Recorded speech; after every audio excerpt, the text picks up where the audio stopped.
धारा 34 के तहत सामान आशय, धारा 120 के तहत षड्यंत्र रचना, धारा 141 के तहत विधिविरुद्ध जमाव, धारा 191 के तहत मिथ्या साक्ष्य देना, धारा 201 के तहत सबूत मिटाना, धारा 300 के तहत हत्या करना, धारा 302 के तहत हत्या का दंड, धारा 307 के तहत हत्या की कोशिश, धारा 309 के तहत आत्महत्या की कोशिश, धारा 310 के तहत ठगी करना, धारा 312 के तहत गर्भपात करना, धारा 351 के तहत हमला करना, धारा 354 के तहत स्त्री लज्जा भंग, धारा 354 घ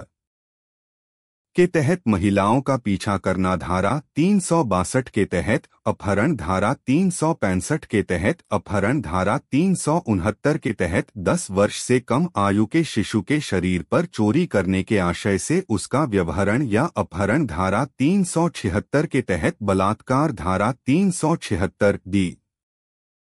के तहत सामूहिक बलात्कार, धारा 377 के तहत अप्राकृतिक कृत्य, धारा 378 के तहत चोरी, धारा 395 के तहत डकैती, धारा 396 के तहत डकैती के दौरान हत्या, धारा 412 के तहत छीना झपटी, धारा 415 के तहत छल करना, धारा 427 के तहत 50 रुपये से अधिक की संपत्ति का नुकसान करना, धारा 445 के तहत गृह भेदन, धारा 452 के तहत आपराधिक इच्छा से किसी के घर में घुसना, धारा 494 के तहत पति पत्नी के जीवन काल में पुनः विवाह, धारा 499 के तहत मानहानि, धारा 511 के तहत आजीवन कारावास से दंडनीय को करने के प्रयत्न के लिए दंड।